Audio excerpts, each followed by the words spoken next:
Bienvenue, aujourd'hui on fait une exploration un peu différente. On va regarder de près nos propres mécanismes de pensée sur l'argent et la réussite. Oui, et on va s'appuyer sur des idées tirées d'un livre, Les puits du monde. C'est ça.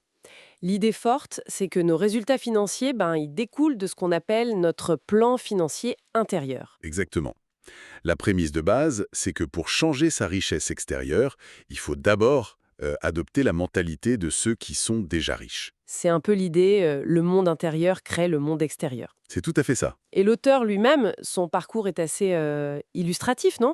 Des échecs, puis un déclic. Oui, il raconte avoir eu pas mal d'échecs malgré, on va dire, un certain potentiel, et puis un succès assez rapide après une prise de conscience. Il a changé sa façon de penser, en gros. En grande partie en analysant et en copiant la mentalité des personnes financièrement à l'aise, oui, c'est là qu'intervient ce fameux plan financier intérieur. Alors, c'est quoi exactement ce plan FI? C'est notre programmation subconsciente par rapport à l'argent. Ça vient du passé, de l'enfance souvent. Et ce plan, il détermine nos pensées. Les pensées qui mènent aux sentiments. Voilà. Pensée, P, puis sentiment S, qui entraînent des actions A et qui donnent nos résultats R. P, S, A, R. C'est un schéma. D'accord. Et ce qui est peut-être un peu troublant, c'est que ce subconscient, il peut passer outre notre logique, c'est ça? Très souvent, oui. C'est un point clé. Et comment il se forme, ce plan FI? La source parle de trois influences principales. La première, c'est la programmation verbale. Oui, tout ce qu'on a entendu sur l'argent quand on était petit. Des phrases type «l'argent c'est sale», «les riches sont avares» ou le classique «on n'a pas les moyens». Exactement. Il y a cet exemple de Stéphane dans le livre. Sa mère lui répétait que les riches étaient des porcs. Enfin, quelque chose comme ça. Et du coup, Il gagnait bien sa vie, mais inconsciemment, il faisait tout pour se débarrasser de son argent, pour ne pas devenir un porc lui-même, en quelque sorte. c'est fou comme ça peut marquer. Et la deuxième influence? C'est l'exemple, la modélisation, ce qu'on a vu faire nos parents ou les figures d'autorité avec l'argent. Dépensier, économe, bon gestionnaire ou pas du tout? Voilà, l'auteur raconte lui-même qu'il reproduisait les hauts et les bas financiers de son père entrepreneur, jusqu'à ce qu'il comprenne ce schéma répétitif. Il y a aussi cette anecdote amusante, enfin parlante, de la femme qui coupait les bouts du jambon. Ah oui, Parce que sa mère faisait ça et sa grand-mère avant elle. mais la raison de départ, c'était juste que la cocotte de la grand-mère était trop petite. C'est ça, on continue des habitudes sans même plus savoir pourquoi. Ça montre bien le truc. Et la troisième source d'influence. Ce sont les incidents spécifiques, des expériences fortes, marquantes, liées à l'argent pendant l'enfance. L'exemple de José, l'infirmière, est assez dur, non? Oui, très. Son père est mort d'une crise cardiaque pendant une dispute violente à propos d'argent. Et c'est son subconscient à elle a fait une association directe argent égale souffrance. Et ça l'a bloqué financièrement plus tard. Exactement. Elle se sabotait sans comprendre pourquoi, jusqu'à ce qu'elle déterre cet incident. Et un point crucial que la source souligne, c'est que face à un choix, euh, l'émotion liée à cette programmation l'emporte quasi toujours sur la logique froide. C'est fondamental, oui.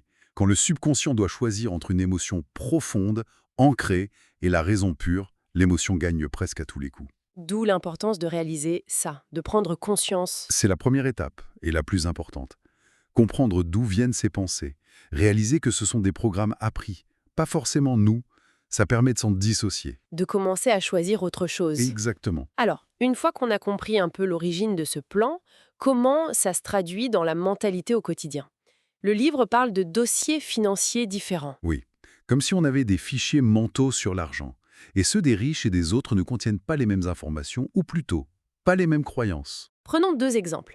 Le premier, créer sa vie versus la subir. Tout à fait. Les riches croient fondamentalement « je crée ma vie ». Ils prennent la responsabilité de leur situation. Alors que ceux qui ont des difficultés financières adoptent plus souvent une posture de victime. C'est ça. Ils blâment l'économie, le gouvernement, leur patron, leur famille. Ils se justifient « l'argent n'est pas si important » ou ils se plaignent. Et la source est assez directe là-dessus. Oui, il n'existe pas de victime véritablement riche. C'est un peu cru, mais l'idée c'est que prendre la responsabilité, c'est la base pour pouvoir changer quoi que ce soit. Je vois. Et une autre différence clé, c'est l'engagement. Dossier 3, c'est ça? Oui. Les riches sont engagés à être riches. Ce n'est pas juste un souhait en l'air « j'aimerais bien être riche ». C'est une vraie décision. Une décision ferme. Ils sont prêts à faire ce qu'il faut. Ils mettent le temps, l'énergie, Prendre des risques calculés, faire des sacrifices si nécessaire.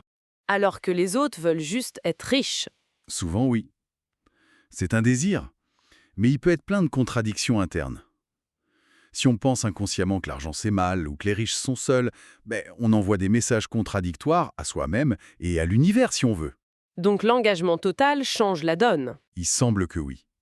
Le livre suggère même que quand on est vraiment engagé, des aides inattendues peuvent se manifester, la providence en quelque sorte. Bon, pour résumer un peu tout ça, l'idée principale de cette approche, c'est que la réussite financière, c'est avant tout une affaire intérieure. C'est vraiment ça. Notre programmation passée, ce fameux plan financier, est déterminante. Mais, et c'est le point positif, Il est modifiable. tout à fait, ce n'est pas une fatalité. Le pouvoir réside dans la conscience. Observer ses pensées, ses actions. Précisément, observer ses pensées automatiques sur l'argent, ses réactions, ses habitudes, ça permet de sortir du pilotage automatique et de commencer à faire des choix conscients. On n'est plus juste l'enregistreur, on devient l'enregistreur. C'est une belle image, oui. On reprend le contrôle de ce qu'on enregistre pour le présent et l'avenir. Et pour laisser matière à réflexion, il y a cette phrase forte dans la source, votre revenu ne pourra croître que dans la mesure où vous croîtrez vous-même. Ça invite à l'introspection. Carrément. Alors peut-être une question à se poser. Quelle serait une croyance limitante sur l'argent qu'on pourrait juste commencer à observer chez soi et peut-être à questionner dès aujourd'hui?